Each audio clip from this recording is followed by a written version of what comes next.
It is great to see the German Grand Prix back on the calendar, guys. I'm really hyped for this Grand Prix now. But one thing I've got to mention, once again, a little mistake on my part. Forgot to record qualifying. It was nothing to write home about, but it was a bit of a mixed up session, so I suppose that's nice to see something a little bit different. And we didn't qualify last, which is nice to see. And did we beat our teammate? Well, look, we finished 18th. It's not great, but it's an improvement. You guys should be pretty happy because in terms of qualifying, that is good for me. So let's look at the laptop here, guys. What are we doing in terms of research and development? We're going to have a quick look at that. Maybe not. We're just going to go straight to the race. I think I always make that mistake. Well, I always make the mistake of going into the laptop, then coming out of the laptop, then going back into the laptop to get back to the race.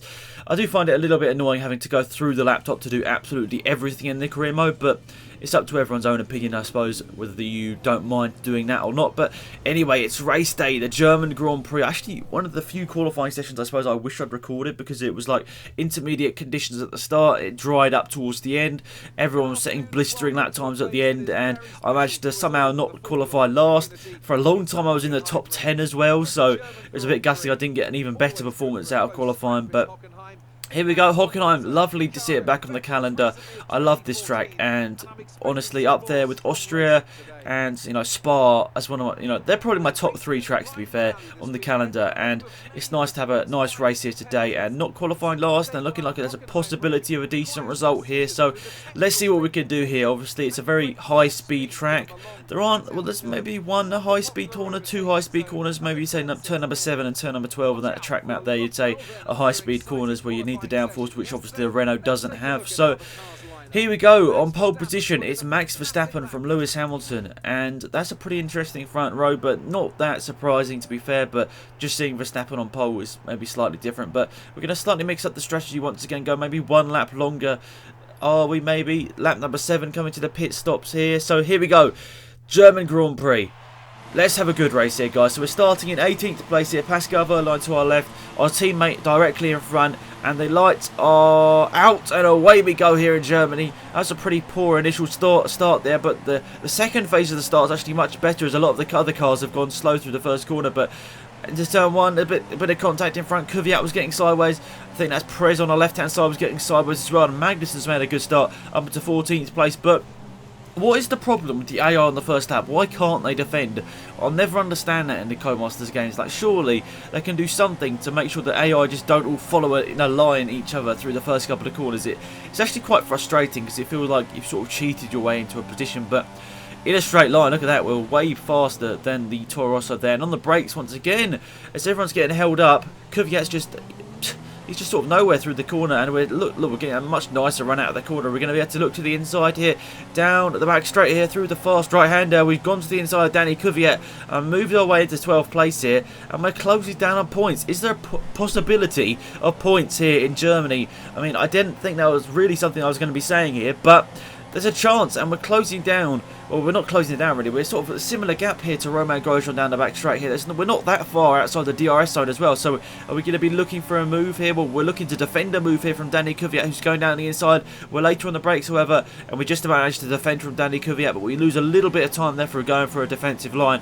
But we keep our 12th position for now. Let's try and close down Romain Grosjean. To be honest, even though I'm not particularly getting amazing results in this career mode, I'm really enjoying it, and that's what you want in an F1 game, and any game in general, isn't it? You want to be enjoying it, and that's what I have been in this game. Surprisingly, I didn't think about it. If you told me at the start of the season I was going to be getting these results, I honestly would have said to you guys, I'm not enjoying it, but for some reason I am. I'm really enjoying just having a good race here.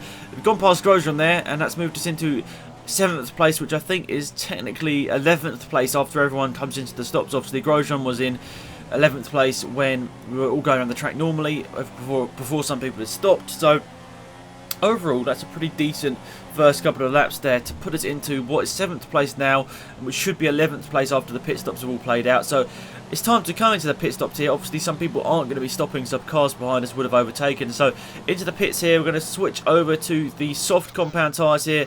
We're going to have just over half the race to go here on these tyres. Hopefully they'll be decent enough to go the whole distance. And as we come out the pit lane, we're in 14th place here, and overall that's not too bad. We've got Felipe Massa in front on the super soft. Surely he's not going to go to the end on those tyres, so we'd expect Felipe Massa to be coming into the pits again at some point. We've got Jensen Button behind us here with some soft compound tyres as well, so let's just make sure that he doesn't get past this right here on the first lap out of the pit lane. So looks like we're going a little bit defensive into the hairpin here.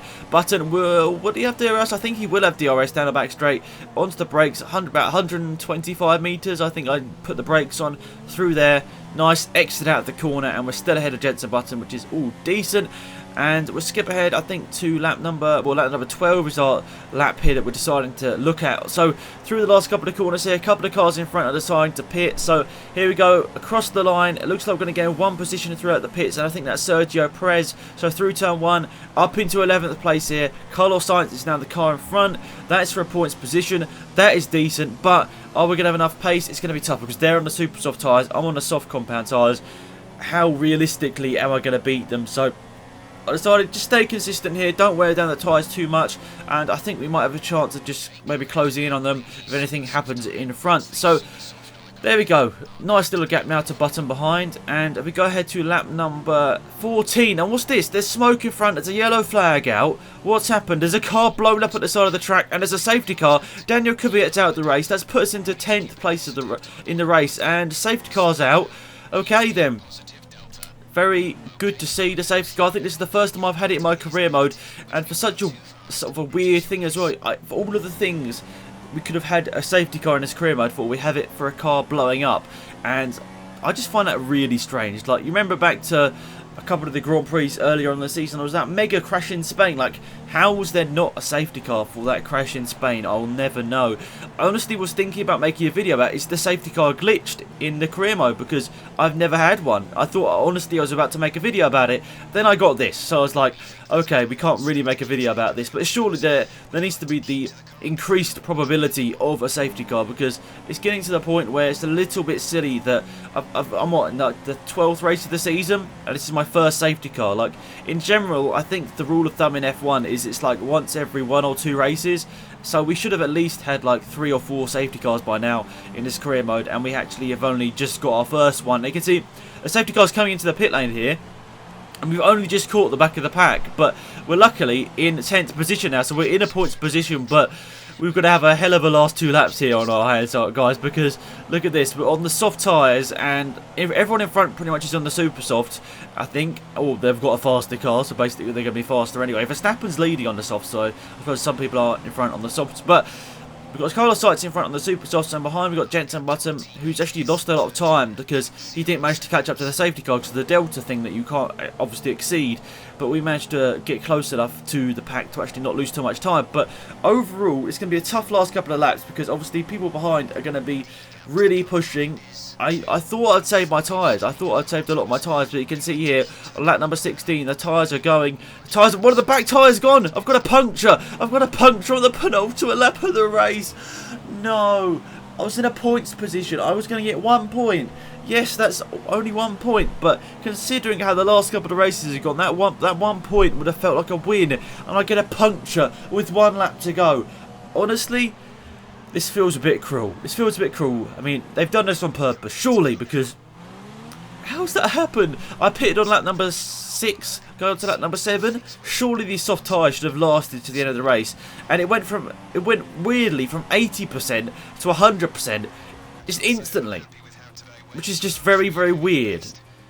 I do find that a little bit strange there, guys. I honestly feel that it shouldn't be doing that. It should be going like 80, 85, 90, 100. But you can't, surely you can't just go from 90 to 100% in one go. But I don't know whether they say that maybe a little bit of, you know, glass or whatever got into the tyre. That's what made it obviously explode. Well, not explode. That's what made it, you know, lose air of the tyre and obviously go for a puncture. So I don't know. Personally, I'm very disappointed with that result there, guys. Obviously, I felt we were going to get a point, and I felt our performance on the day deserved a point because we did do quite well. And look at that, Verstappen, he was leading with a couple of laps to go, and he lost it. Rosberg and Mercedes finally get a win. I know at least the last 3 Grand Prix weren't won by Mercedes, and finally Rosberg getting one over on his teammate there, which is obviously big for the championship. So there we go, guys. Hopefully you guys enjoyed that episode. I'm just so gutted. Literally the last corner of the penultimate lap of the race, and we get a puncture.